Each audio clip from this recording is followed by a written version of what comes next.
This is Cold Start. Welcome back for another episode. Apologies if there's a little bit of noise in the background. There's some on-track activity today, We are here at Sonoma Raceway, so drivers, start your engines. which it's very fitting for today's conversation. We're going to be talking about racetracks and some of the racetracks that we've actually been to and our opinions on them. We'll see how much we argue with one another of whether a track's good or not. I'm curious to see where we differ on these things. I think we'll have some different opinions. So we'll start with Sonoma Raceway. I mean, that's kind of our home base here, and for me, it's my home track. Yeah, it's my home track too. This is effectively where I learned to drive a race car. Good place to start. One of the most technical racetracks in America, some may say. Yeah, well, when I started driving here, people would say that to me. And this was the second racetrack I'd ever driven, actually. We'll talk about more. But people would say, this is the best place to learn because it's the most technical track. And I didn't even know what that meant in the beginning. I mean, I've since come to understand that. Let's talk about Sonoma. Like, what is it about Sonoma that makes it technical or cool? And of course, anybody that know calls it Sears Point Raceway, because for a really long time, this place was known as Sears Point, and then later on rebranded as Sonoma Raceway with some other deviations in between. Yeah, it started out as Sears Point, then for a while it was Sears Point International Raceway, so people would refer to it as SPIR. Then there was a foreign investor that came in and it was Infineon Raceway, and now rebranded just as Sonoma Raceway. I like that without the sponsor name involved. There's too many things that are getting branded with sponsor names, and I think a racetrack can live independently of its sponsors because they change over time. I feel like Mazda Raceway Laguna Seca was pretty cool, but that's just me. And we're going to have other opinions about Laguna Seca, I think, too. So, But back to Sonoma. So Sonoma, considered one of the most technical racetracks in North America. And why? Why is it considered that? Well, Sonoma throws everything at you in the course of 2.5 miles. If we consider the standard layout, you're going to have on-camber, uphill, off-camber, downhill, blind, everything that you can imagine in regards to corners and orientations. This track throws at you in its 12 corner configuration. That means in each one of these corners, whether you're going uphill, downhill, on camber, off camber, you're going to have to do different things with the car to make it through the corner quickly and safely. Now, something that really deters a lot of people from coming to Sonoma Raceway, and maybe a reason why some people don't consider Sonoma to be a good beginner's track, is there's a lot of barriers. And if you do end up making a mistake or forget where you're at on track and do the wrong thing with the car in the wrong corner, it's pretty easy to end up in a wall. I think it's a relatively high risk, high reward type of a racetrack. There are a lot of hard surfaces. Now, the runoffs are there, but in a few places, if you've already missed that turn and you're in the wrong place, you might wind up striking a tire barrier or a K-wall, somewhere you don't want to be. That's supposed to be the exception case, right? The idea is that you stay on the racetrack, and it's a perfectly navigable racetrack once you learn the line here. It's not like you're going to go flying off into the wall once you learn which way is left and which way is right. That is something for beginners, and there's a lot more tools now available. Sim racing is a great one for people to learn a layout with no consequences so that when they show up for the first time, they'll know whether they go left or right. Now, for me, I love Sonoma. I got my start here in racing. I learned how to drive at Sonoma Raceway, so it has a special place in my heart. But I think a lot of people would also consider Sonoma to be an amazing track. I mean, the location, the views that you get from Sonoma, the elevation change that's here is phenomenal. And it's an exciting track. I think it's very West Coast in its layout, simply because there's not a lot of breaks at Sonoma. There's not a lot of long straightaways where you get to breathe. This place is, once you start a lap, it is just nonstop turning, braking. There's really no time to think. It's a quick-paced track. I think it's got a great flow to it. It's got a great layout. I've heard it described as a busy track for that very reason. Yeah. You're always anticipating what you need to do next. There's not really any place where you can just kind of sit back and relax for a second. There's racetracks that have very long straightaways, which are just drive fast in a straight line for a while until you brake.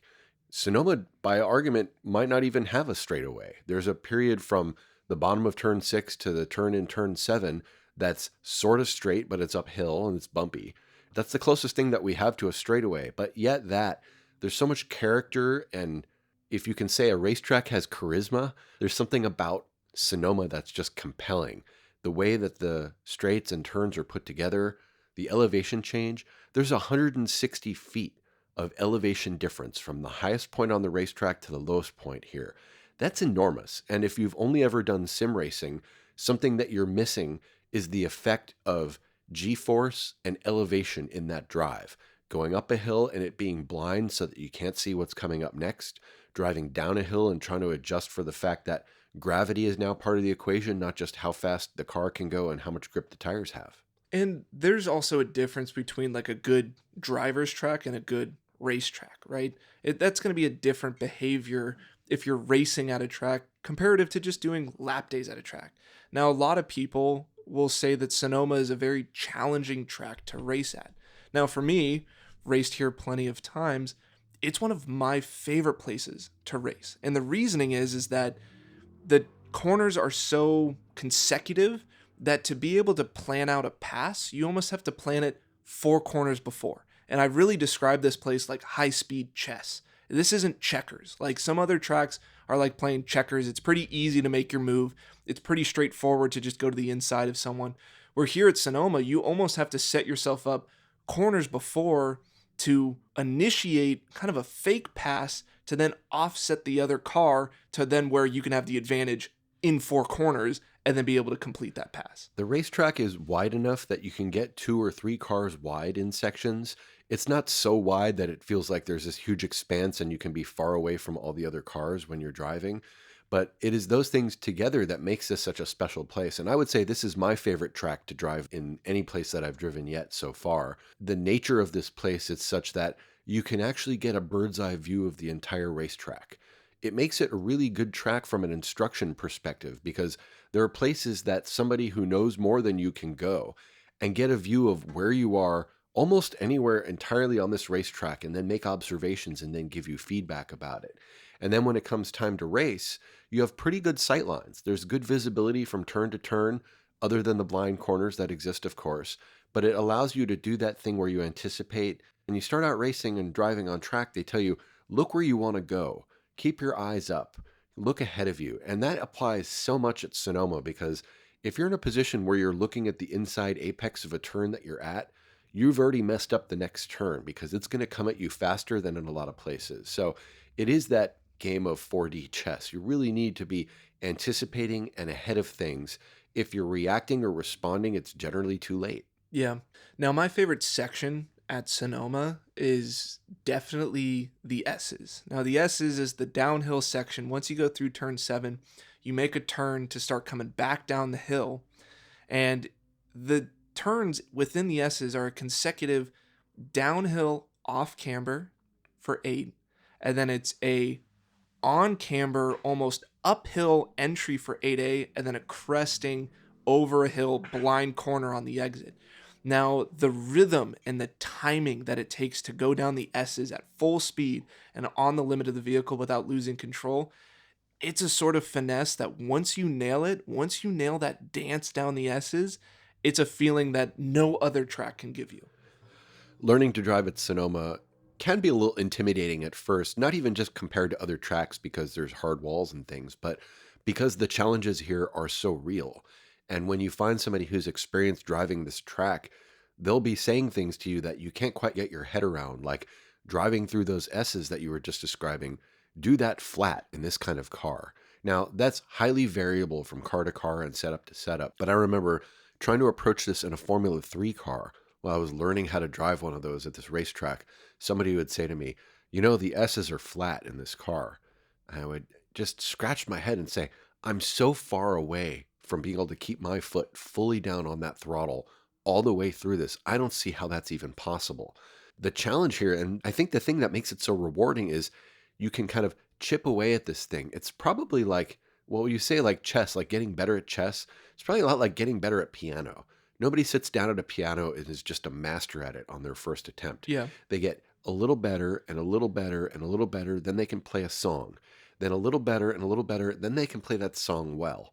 Then they can play multiple songs. And over time, driving here on the racetrack at Sonoma, you learn tips and tricks and aspects of technique that allow you to approach a turn or a straightaway in a way that perhaps you haven't ever before. It like unlocks a level for you in a way. It gives you insight that you're able to do this thing that you didn't know you were able to do before. And the connectivity of those turns to each other is so flowing. Some people call this a flow track, again, because the corners connect to each other. There are other racetracks, which we'll talk about, where that is not the case. So I think this being a flow track, this being a track where there are challenges to be had all around the place. You talk about the S's. One of my favorite places at this track is the Turn 3A complex, Mm, which hmm. is a fast left-hander into a compression, which is like a little dip in the road at a roughly 90-degree turn up a hill toward a blind corner that we then make a right turn over the curbing, and then we come down and track out on our way down to turn 4. It's a scary part of the track. It can be intimidating. I've made mistakes there that I can think about and repeat to you here today, but we don't need to do that. Being able to master that section of track and taking it at speed is so rewarding. There's something that, again, it unlocks that level of capability and of enjoyment that you can get out of this track by flowing quickly through that section that allows you to approach the next section and the off camber turn right into turn 4 with more speed, with more rolling speed through the apex, with just a different perspective. Place is really, really special.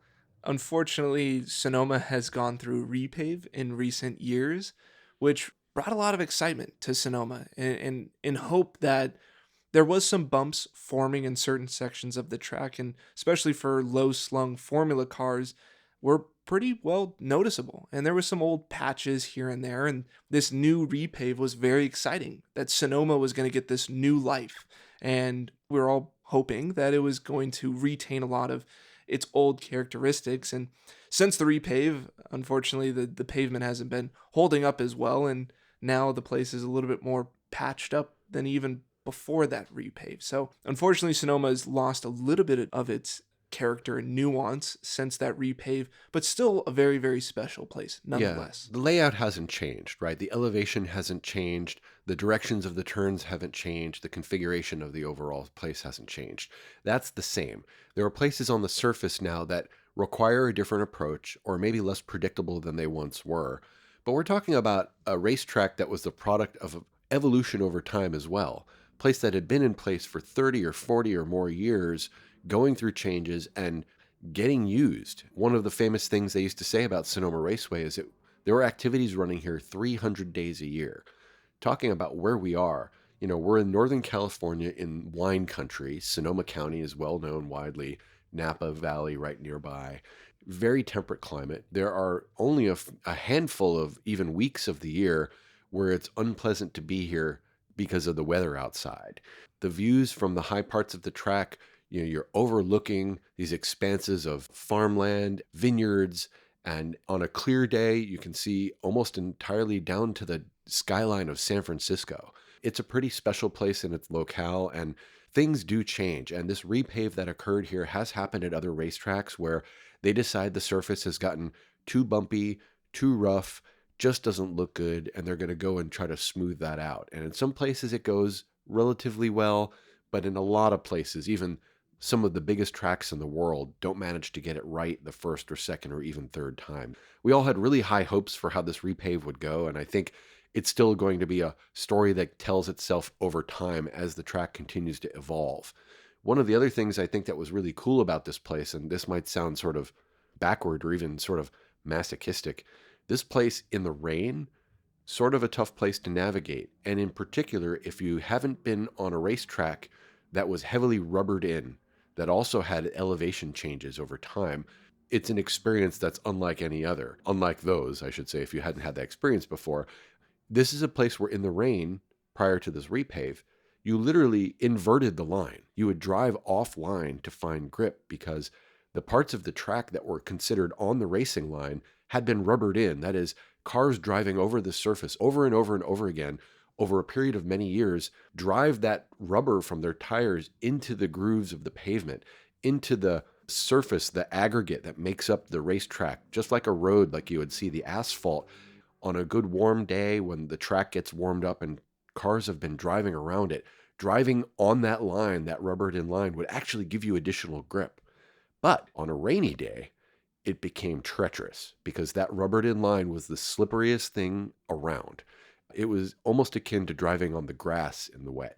So the technique at Sonoma has been, prior to the repave, to drive offline, to drive on the outside of the turns, to drive in the opposite place from where you think you normally would. And what an exciting feeling that is, especially if you're doing that in competition with other drivers, maybe who or maybe not have had that experience before. It can be a wild scene driving here in the rain.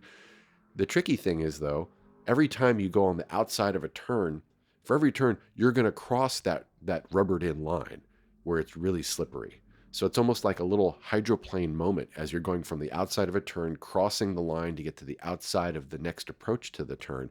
Something that adds difficulty, adds complexity, makes this a hard place to drive in those conditions. And I think one more thing that's lent to that reputation of Sonoma being a tricky or even dangerous place. It's not dangerous unless you don't know what you're doing or you don't know how to navigate those sort of circumstances. Sonoma's not a place for beginners. You got to know what you're doing behind the wheel. You got to know the conditions that you're entering and everything like that. Hopefully with this repave, the track's still changing a little bit. Every time that we've been coming out here, there's a new patch in this corner and a new patch in that corner. And as a driver, that always is a changed condition. And especially talking about racing in the rain, patches play an element to that too. If we have fresh pavement versus rubbered in pavement or older pavement, all of those things unfortunately make for inconsistencies in our racing surface. And so not the best thing to have on a racetrack. And, Sonoma's still special and it'll still hold a special place in our heart, but a little bit patchy nowadays. There are places where those characteristics, those differences, they're held up as character of that track, maybe to a fault, right? There's places that we'll talk about where the inconsistencies in the surface are held up almost as an advantage in some ways. And I don't know if that I agree with that, but at Sonoma, I've found becoming familiar with this as my home track has allowed me to push the limit of what I can do on the racetrack further and further gradually over time, giving me confidence in knowing what I can do. But when those things change, it requires us sort of to go back to the beginning and apply our skills and our technique to be able to approach something that's changed, not unlike the changes in weather that occur at a track. And it can get pretty cold if you come here in the winter in Sonoma. Forget the rain. Just a cold morning, if you come outside, there might be some fog in the air, and you go out there and your tires are cold like rocks. And it's going to take several laps before you can get enough heat in those tires before you can really start to put it down. And again, you could say this place isn't great for beginners, but I'd say it's a good place for informed beginners who need to learn the skills like how to warm up a tire that are going to serve you well in any racetrack in the world, similar to how the difficulty of the turns and elevation at Sonoma, this technical track, if you can, I don't want to even say master it, but get good at it, help you be a better racer at any track, anywhere that you drive. If you can drive Sonoma, you can pretty much drive anywhere. Most of these other tracks in the country, any of the corners you can equate to a corner that's at Sonoma. That's the beauty of this place. Another place that's in the NorCal region, which is a great test track and maybe a better beginner track, but Thunderhill Motorsport Park. Now, Thunderhill, it's located near-ish to Chico off of I-5. In Willows, California. Kind of in the middle of nowhere. So not as beautiful in regards to its surrounding area, but for Thunderhill, I really like Thunderhill. I think it's a great track. Thunderhill's a good one. It was built by people from SCCA and various club organizations from the ground up. So sometimes you'll hear these referred to as club tracks, whereas Sonoma was not built to be that. It was a competitive track. There's a huge motorsports history that's taken place at Sonoma. Thunderhill doesn't bring out the big race series, but there's a lot of good club racing that happens there. And over time, they've evolved the facility, similar to like Sonoma we talked about, from a single racetrack to multiple racetracks. Let's talk about the character of Thunderhill. It's a dry, sort of hot Central Valley, Northern California. So not as hot as the desert, but it gets warm there. Yeah, it's like Central Valley, California. But Thunderhill is a place that it was built and is managed by enthusiasts for enthusiasts. This is one track that I confidently say has grown in the right directions over the years. Now, any sort of money that they make at the facility, they put right back into it. So there's Thunderhill East, and then they built Thunderhill West.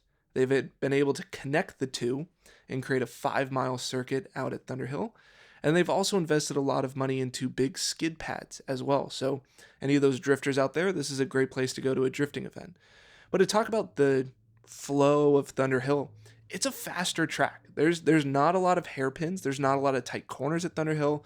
There's a handful of high-speed corners, constant radius corners, some kinks, some high-speed kinks. There is some elevation. There is some elevation, and there is some variety in corners as well. So there is a couple off-camber corners, and there's a couple blind corners. So still very characteristic of, I would say, a West Coast track in the sense that a lot of elevation change and some good character to it.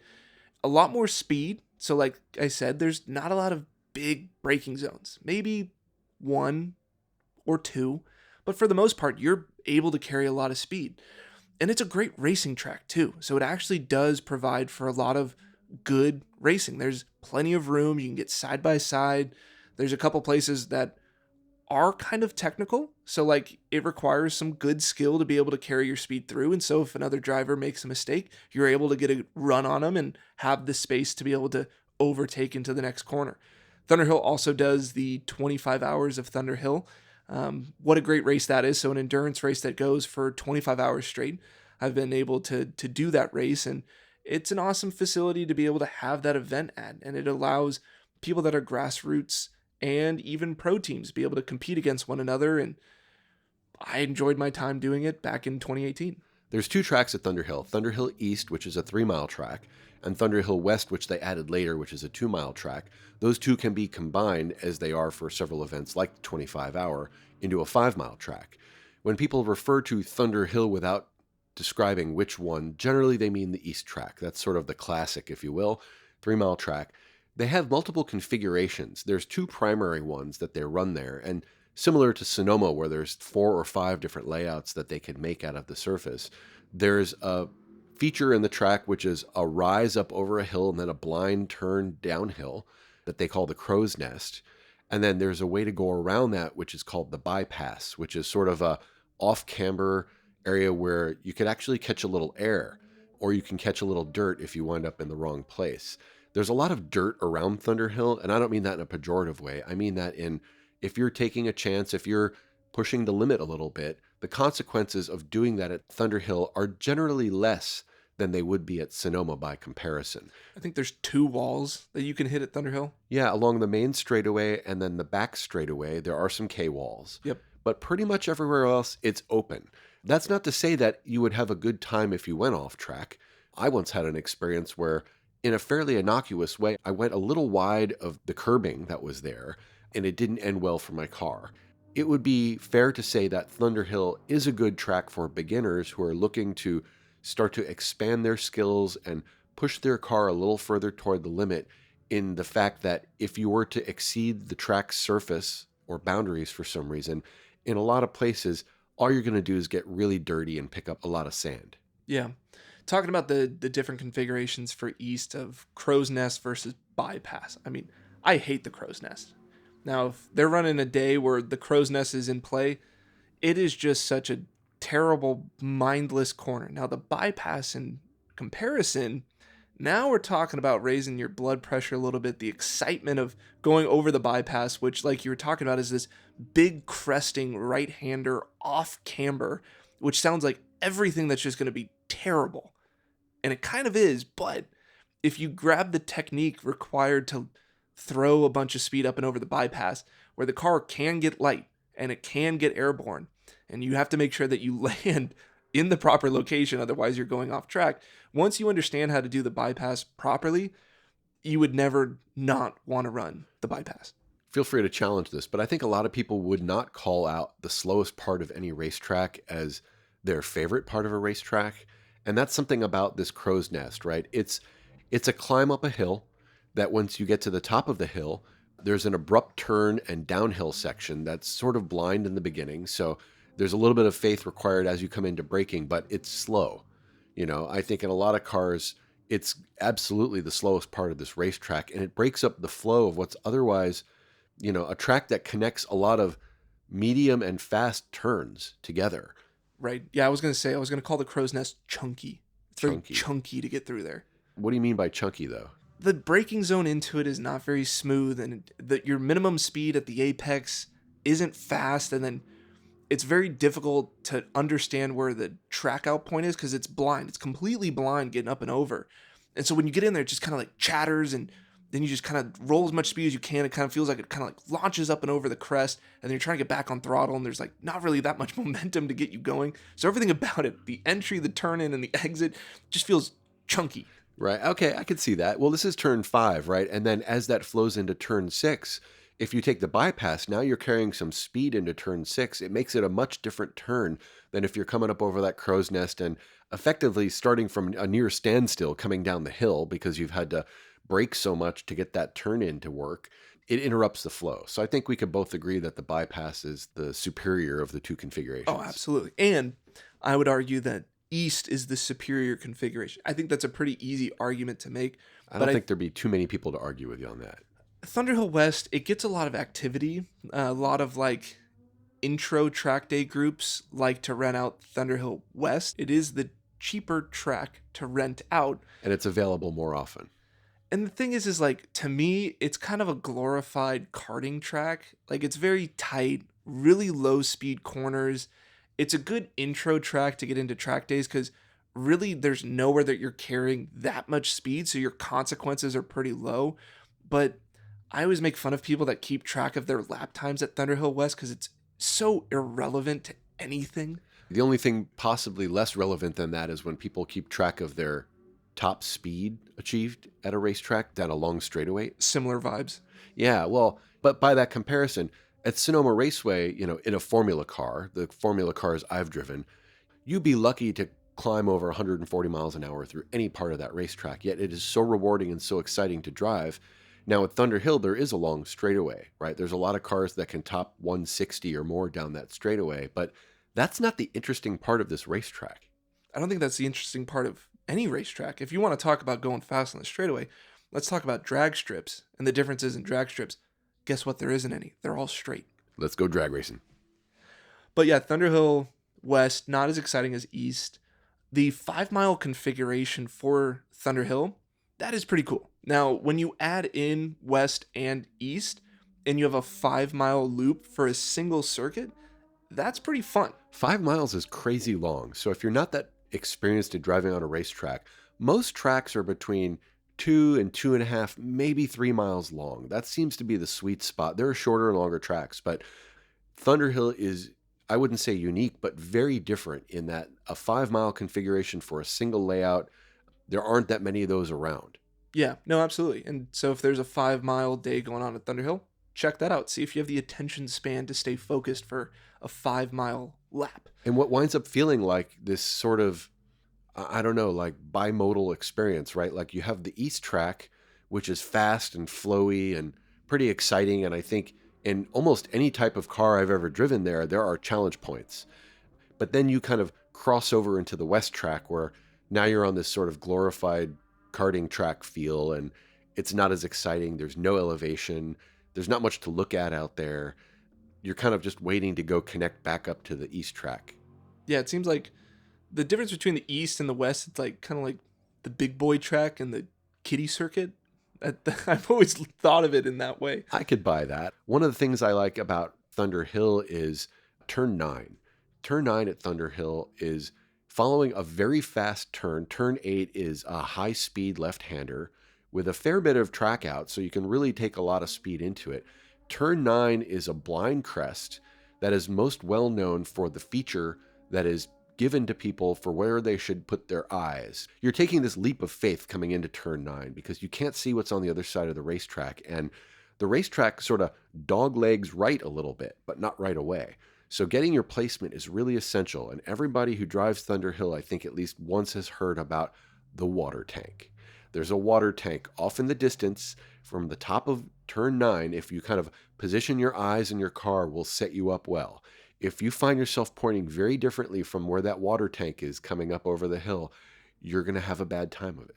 Yeah, in turn 9, a lot of people overslow turn 9. It's actually a pretty fast corner. If you have the confidence of your car placement at the apex and at the track out point, it's a fast corner. Yeah, I fully admit I way overslow turn 9 still, even knowing that you don't have to. Yeah, no, once you get turn 9 right, of just trusting and carrying the seat and just throwing the car into the hill on turn in, it's an epic corner. I love turn 9. There's a turn station also at the corner of the base of turn 9. So there's a little bit of distraction going on there. There's this guy, who might flag you or give you some directions up there if things are going on the other side of the blind crest and they need to make you aware of it.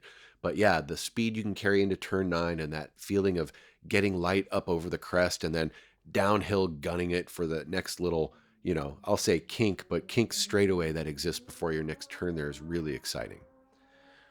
All right, now to wrap up on the NorCal tracks. So these are 3 primary NorCal tracks. There's going to be Sonoma, Thunderhill, and then Laguna Seca. Yeah, Laguna Seca is famous for lots of historical racing that's taken place there in a really beautiful location on the Monterey Peninsula. If you're not familiar with that area, it's where Monterey and Carmel are. It's a place where the weather and the temperature of that place is very Northern Californian. It can be cooler than you expect. There could be fog hanging in the air, but it's also a little further from the coast such that you can get warm. And in the afternoons in particular, it warms up and gets kind of windy because of this temperature differential from the cool, foggy part of the coast and then the inland section that's a lot hotter. Laguna Seca has a tremendous amount of history, and I think that's the first thing that people will call out. That just makes it cool from the perspective of knowing you're on sort of hallowed ground. There have been big name racers who've been on this track before you. It makes it sort of exciting before you even step foot on the pavement or tire. Did you know that Laguna Seca was actually a lake at one point? It was a dry lake. So Laguna Seca in Spanish means dry lake. Or dry lagoon. Dry lagoon. There still is technically a lake. It still does kind of exist. It's not what it used to be. The original configuration for Laguna Seca was actually just going around the lake. There was actually less corners in Laguna Seca than there are currently. There was none of the infield section. But Laguna Seca for me, it's the top track. I mean, there's no way that you look at a place like that that's so iconic and has such an iconic corner like the Corkscrew that it isn't just an absolute pleasure and honor to drive every single time. Now, I have a couple track records at Laguna Seca in a couple different series. I don't think one of them still stands, but I think I got one in the books. So Laguna's always been very friendly to me as a driver. And it's one of those places where I always like to describe it as it's easy to be quick, but it's hard to be fast. There's a couple high commit corners where if you don't have the commitment to really carry the speed and trust what's going to happen to the car at the apex, you're not going to get those extra second and a half. Yeah, I'd agree with that. From my perspective, a racetrack is a combination of the layout and the facility, right? We didn't really talk about this much, but when you're at Sonoma Raceway, you're at a place, right? There are other businesses that are going on there. There's motorsport outfitter there. There's a cafe. You kind of feel like you're in this ecosystem and community. Thunderhill, a little less so. There's not a whole lot out there. I mean, there are a few very small businesses that operate sort of part-time out of Thunderhill. Laguna's more like Thunderhill that way. There's not a whole lot of there other than the racetrack. And that's cool. You're there to drive on track. But there's not that ecosystem around the track that exists. Now, there are campgrounds. People will come to races and they'll hang out at the track. They'll stay overnight. There's a lot of good racing that happens there. From my perspective as a driver, I get kind of bored at Laguna. And hear me out. Laguna is really a long set of right and left 90-degree turns. Now, some of those are pretty exciting. There's not a lot of runoff in a lot of places, so you're only limited with the sort of chances you can take. There's a lot of places where it can go very badly for you if you do make a mistake. Mm-hmm. Now, there's a few features that are very famous. Everybody knows about the Corkscrew. The Corkscrew is pretty famous for being a high elevation drop, right? In a really short period of time, You're going from a very high crest at the racetrack, the highest point of this track, down a hill with a turn about 100 feet. So it feels very dramatic. It looks cool on film, and it's exciting to drive, no question. But for me, the lead up to the corkscrew and the follow on from the corkscrew are not anywhere as exciting or dynamic. There are a lot of fast left and right 90-degree turns to be made. Yeah, I don't know. I feel like I would disagree with that a little bit. I mean, a lot of people think that the corkscrew is like the most challenging corner at Laguna. I've always found that the corkscrew is the corkscrew, right? Like once you know the tricks of you basically apex the first corner at the top and everything else after that kind of like falls into place. You have plenty of visuals too to be able to gauge where the car's pointed. So when you drop down and in, you're not smoking the curb on the inside and you're not leaving too much room to the apex as well. I agree. Even if your approach is wrong, you're going to go down the hill one way or the other, right? It's not that challenging of a corner, and people are like, oh, like it probably feels like a roller coaster. It's like behind the wheel of the car, it doesn't really feel like anything. Turn 9 that follows it is actually a much more challenging corner. So turn 9 that follows it, I agree. I think that that's a more exciting corner. Now turn 6 that precedes the corkscrew, The fast left-hander. that's the challenging corner at Laguna. With the You compression. Oh yeah. So turn 6, that should be the iconic corner. Now it doesn't look as cool, right? But as a driver, turn 6 is the scariest corner with the most consequences and the most reward. Now to kind of lay out turn 6, it's this uphill section. So turn 5 is when you finally turn up the hill. You're carrying momentum. There's a bridge. That's the bridge that gets you to the infield of the racetrack. A left-hand 90-degree turn. I don't think it's fully 90. It's close. But it's high speed. It's not like when I think about 90-degree corners, I think like, Kate, come into the corner, you brake on the right, you get down to a slow speed, you apex in the center, and you track all the way out and get back on throttle. Where the entry into turn 6, it's a crest, and it crests before you get to the apex. So it's this corner where you need to start setting up the car before your eyes can even see the apex. And you're getting that car rotated as it starts to crest up and over. And now your car is getting light. And at this point, there's nothing you can do with the steering wheel to direct it closer or further away from the apex. It's floating itself towards the inside of the corner. And you're carrying so much speed that it's sliding across the pavement because once the car crests, it can't hold itself to the pavement. But when you get to that apex, it's like a teacup. It's this big compression zone that happens right at the apex of turn 6. And so you gauge your speed of what you can carry at the apex and after. So you float it up and over the crest, sliding it into this teacup. Boom, big compression point, getting that steering in. Then the car gets light again. So you exit the teacup. You're going uphill, but the car releases the suspension and now you're floating to the outside. So it's this big gamble of, one, I need to start turning in before I can see the corner. I need to carry enough speed that I can maximize that compression point, but I don't overshoot the entrance or the exit. And then that's where on the exit, a lot of people will drop a right rear or something like that misgauge your cornering speed a little bit. And either you'll hook yourself to the inside wall or you'll just sail it into the outside wall. So a lot of cars meet their demise at turn 6 at Laguna. Yeah, and visually, the outside wall is sort of on the top part of a hill where there's a kind of a cliff after, and there's a catch fence there. But when you're looking at the point where your track out is, because that's where your eyes are when you're at the apex, you just see this like valley way in the distance. Like the consequences of going over there would be no bueno. For me, there is no other corner in the country or any track that I've driven where like there's a little bit of like fear. Like every time that I would go into turn 6, you always get this like, huh? And you just wait and you hope that everything's good. It's one of those corners where it's like, that'll make or break your lap. And the commitment level is so high. No doubt. Now, after the corkscrew going down through 9, another just bizarre, super downhill corner, this compression zone at this like late apex, way late in the corner, another great turn. Now then turn 10, okay, it's a 90-degree right-hander, but Laguna is so dynamic in its elevation change. You're still going downhill, and turn 10 is this like super gnarly banked corner. Still, once again, kind of like the outside of a teacup. And This corner is a lot bigger. You can carry a little bit more speed than you can in turn 6. So a little bit different, but same thing where you have to like slide this car down to the inside of turn 10, hope that it catches that compression point at the right point. You're able to give it its proper steering, and then you float it back out on the other side. So another very like dynamic, slidey corner if you're in something with no downforce. Obviously, I'd more speak from the GT perspective, but But it's still tricky, even with downforce there. It's really easy to overcook that corner. You oh take too yeah. much speed into that compression, and then you track out. And the goal is to make sure you finish your track out while there's still pavement. And if you don't do that, you're off in the dirt.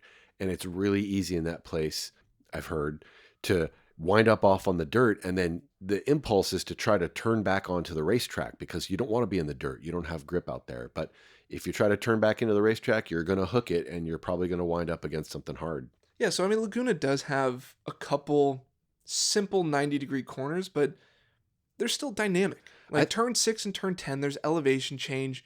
I'd agree with you that 3 and 4 are probably quote unquote boring corners. and 5. 5, but you have an uphill compression. It's the same thing. You have to like get it right, and like any sort of momentum that you lose into 5, you're going to suffer the consequences all the way up and into the corkscrew. It's true. 3 and 4 is kind of like Pete and repeat. They're very similar in their nature, but turn 4 is another one of those things where it's like it's still a pretty quick corner, and if you mess it up, the consequences on the outside is relatively high. It's pretty easy to once again hook a left rear and lose the car on the inside. I don't find turn 3 very rewarding either, right? No. So something to note here is as you're coming down the main straight, and the main straight at Laguna is kind of intimidating, right? It's mostly a straight line with a little bit of a kink, but it's up a hill on the first part and it's down a hill on the second part with this bridge that crosses it. Mm-hmm. And it could be one of those moments like your first time driving there, you think, oh, straightaway, I'm just going to keep my foot in it. On the sim, I always stay flat here. Then you get out there and you feel the elevation, and it's intimidating. I will give you that. So coming through that, there's a heavy braking section for the sort of hairpin at turn 2. And then you come into 3 and it's this sort of like low to mid-speed right-hander where there's not enough room on either the left or the right to make it a mistake there. We have the Dunlop Bridge you're going to go under. So you don't want to wind up going into the bridge, obviously. There's not much runoff there. So turn 3 is kind of boring. That leads you up to turn 4, which is kind of boring, which is to turn 5, which is... So that's the thing for me that makes Laguna less than it could otherwise be. Now, I don't take anything away from those other points you made, those other parts of the track that are super dynamic and difficult. But I have to say, for as much as I built up Laguna, and maybe it was because it took me a long time to get to Laguna, as much as it's in my own backyard, I drove Sonoma and Thunderhill so many times before I ever got to Laguna. I just had it in my mind that it was going to be this amazing experience, and it was less than that. And so my impression of it maybe is less than it should otherwise be. Maybe if my only experience was driving at some boring short track somewhere else and I finally got to Laguna, I would be blown away. But this is one of those things where, you know, when you learn at Sonoma, it is so technical and so challenging. A lot of other tracks, they just kind of, you know, they can't compare. Yeah, Laguna is pretty straightforward in that aspect of you turn in at the end of the curbing and you turn into the apex and then you track out to the exit of the curbing. Like it is very like step 1, step 2, step 3. I think anything that kind of frustrates me about Laguna is it is short and the lap times are pretty quick. And so if you're doing a long session or a long race, it does become very like monotonous. Yeah, it's shorter than Very Sonoma. repetitive. It's just over 2.2 miles long. So yeah, you're circling and then you're circling again pretty quickly. If it was a little bit bigger, if the straightaways were a little bit longer, I think it'd be a better track in that sense. It just kind of seems a little tight. It's a little small. It's still fun. I still love Laguna. I'd agree with that. Like I wouldn't turn down an opportunity to go drive at Laguna, don't get me wrong. But if I compare it to what are my favorite places to drive and why are they my favorite places to drive, Laguna falls short on several of those fronts. And then you add the stuff about like the facility. There's not really anything there. Yeah. But, you know, and then there's this funny history about the track going to go away or not. And there's been these arguments with the neighbors nearby that they're going to try to get rid of the track because of the noise. It bothers the people who have built houses by a racetrack. Fortunately, I think we're in probably a better place about that than we've been in a while with the friends of Laguna Seca who have taken it over. And we're hopeful there that that track does remain there for a good long time. They are another track that also went through a repave, and they had some growing pains after their repave, but they seemed to work them out pretty quickly. I think Sonoma could have taken some lessons from Laguna Seca. there was an opportunity to look just down the road and say, hey, Right. how did you guys do it? So I'd advise you, if you represent a racetrack somewhere around and you're thinking about a repave, talk to some people first. Don't just go and do whatever you think you need to do, because there's a lot to be learned. And much like in racing, we can learn a lot from the other people who've been doing it longer than us and have different perspective. Yeah. No, absolutely. Should we head further south down the I-5, another California track? Yeah, while we're staying in California, I think Buttonwillow is the next one to talk about. Yeah. Talk about lack of facilities. So I've only ever gone to Buttonwillow once. So I feel like my experience at Buttonwillow is very like limited. Buttonwillow is basically a really cool racetrack with a lot of dirt. The facility there is pretty much non existent. They do have a cafe that's open a couple hours of the day, but Buttonwillow is in among the hottest parts of California, maybe outside Death Valley. It's in the Central Valley. It's a good 40 minutes from the nearest town, which is Bakersfield. And I don't know if you know anything about Bakersfield. No disrespect to the people who live there or who have to live there, but there's really nothing near this racetrack that's worth a damn. So if you want to go there, it's a commitment and you wind up having to stay in places that maybe you wouldn't want to be or spend any time in. So let's focus on the racetrack. The racetrack itself is weathered. It's out in this hot environment where the sun is beating down on it, and there are weeks of the year where it's over 100 degrees Fahrenheit every single day. So this track is taking a beating. And as far as I know, I can't remember any repaving or patching that's been going on at Buttonwillow. So the pavement does show some of that weather. It's in the desert, and so that desert climate makes it suitable a lot of the year when other places aren't drivable because it's generally pretty dry. The surroundings are dirt. So it's a very forgiving place if you want to test a car perhaps in a way that you haven't before. When I was learning how to drive an LMP3 car, I started out doing that at Sonoma. And as we talked about, Sonoma isn't that forgiving if you make a mistake. So pretty quickly, the people I was running the car with said, hey, you should go to Buttonwillow. And as being a place I didn't ever want to go, it didn't sound too attractive. But once I decided to go ahead and take them up on the offer, I went to the racetrack and I realized this is a great test facility. This is a great place to go and push a car to a limit and see what it can do. There's a lot of different types of turns. There's very little elevation to speak of, maybe 10 feet of elevation for the whole track from the highest point to the lowest, maybe 15 if you count the Phil Hill little off section. But one of the things about this track that's cool is there are so many different configurations of this track, to the point where they number the configurations with like a number and a letter sometimes. So I drove configuration 13A. Oh, well, we drove 24. And there's literally that many different permutations of ways that you can connect the access roads and bypasses and bus stops and different little chicanes and areas that you can affix or add to the track in different configurations. There are a few that are sort of the most well-known and common configurations, but that's something that adds some variety. You can go out and try something different than what you've tried before.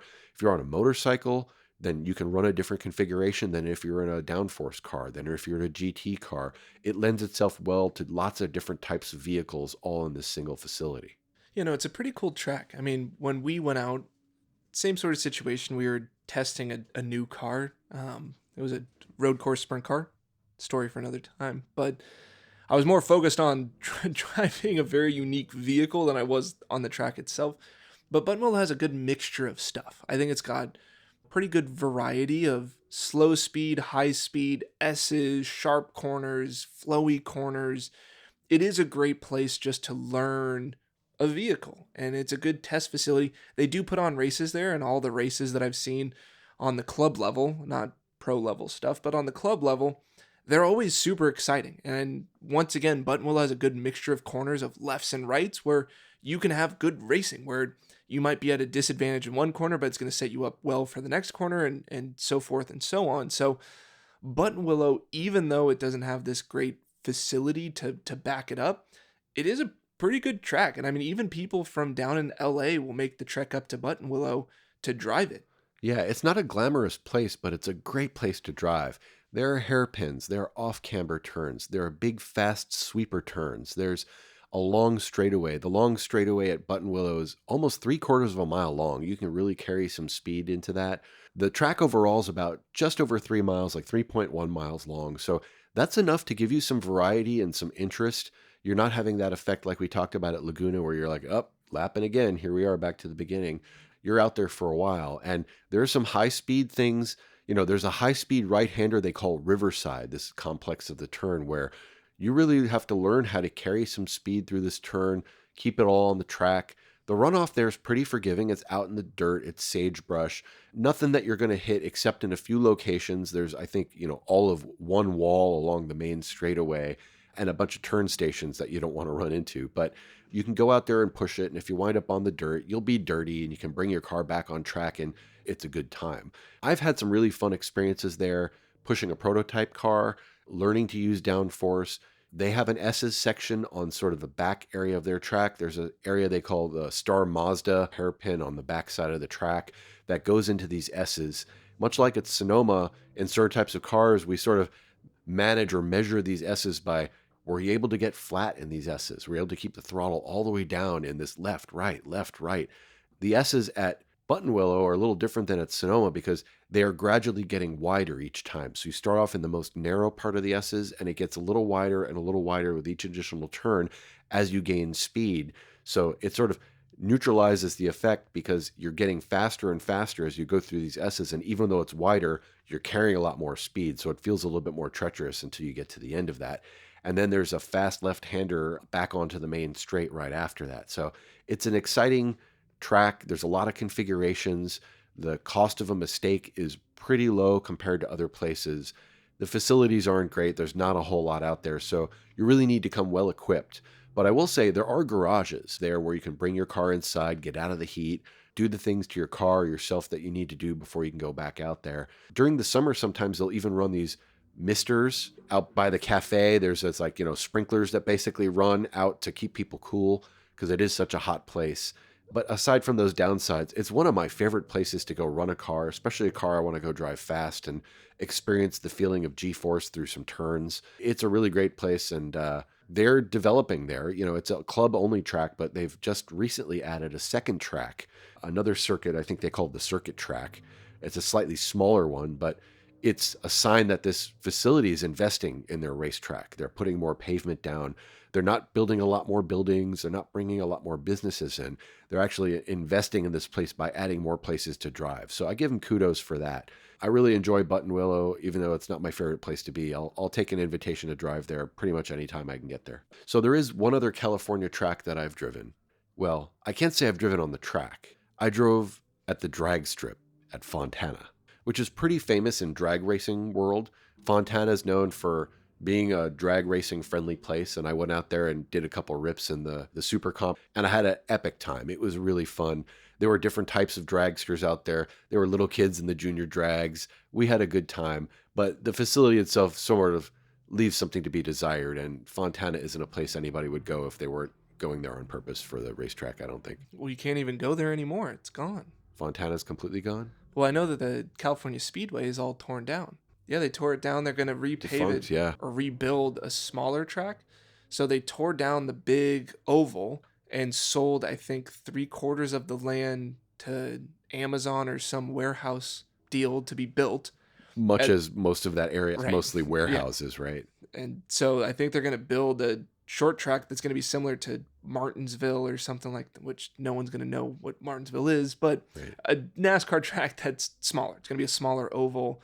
And then Irwindale just completely shut down. And I think the drag strip, I don't know if that's Fontana, that's next to Irwindale, I think that's gone. So I have experience now driving at one racetrack that has since closed. When you hear like old heads out there talking about, I drove at Bridgehampton, I drove at Riverside, these places that were like famed racetracks back in the day and now are gone because they were developed into condos or whatever. So I guess I'm that old that I drove at a place that is no longer there anymore.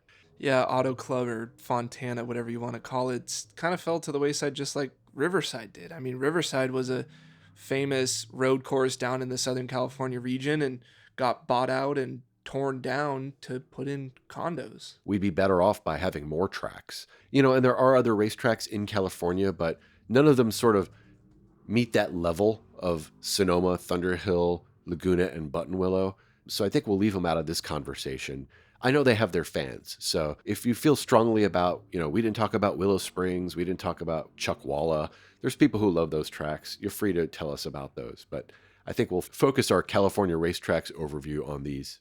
How about in another episode, we talk about some of the new tracks that are coming up, maybe places where we would like to drive, where we haven't driven before, or other experiences we've had on racetracks outside California. No, absolutely. I think this conversation isn't over. It obviously ended on a very sad story of a racetrack closing, but it brings up the discussion of how are some of these tracks surviving? Is there new tracks being added to the United States? Where are those tracks located? What are they like? Some of the newer tracks that have been added, whether it's in California or across the country.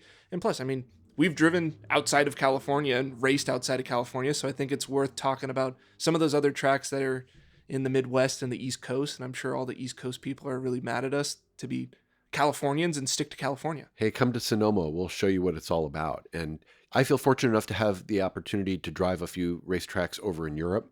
And we'll save that for a further conversation too, because those are worth talking about. Yeah, I think it'll be interesting to talk about and see the differences between maybe West Coast tracks, Midwest tracks, East Coast tracks, and then American tracks comparative to European tracks. And I Yeah, think they all have a different vibe. I think we'll they've find out that there's different cultural differences in regards to racetracks here in America as well as overseas. Yeah, I think about the other tracks I've driven. Yeah, I really like Coda a lot. It's a very different kind of a place. Let's save that for our next conversation. I know you've driven there too. Yeah, absolutely. No, I was going to say the next one was going to be Coda, but we'll save that for the next episode. That sounds awesome. Thanks, Silas. Thanks, Todd. Thanks for listening. This has been Cold Start.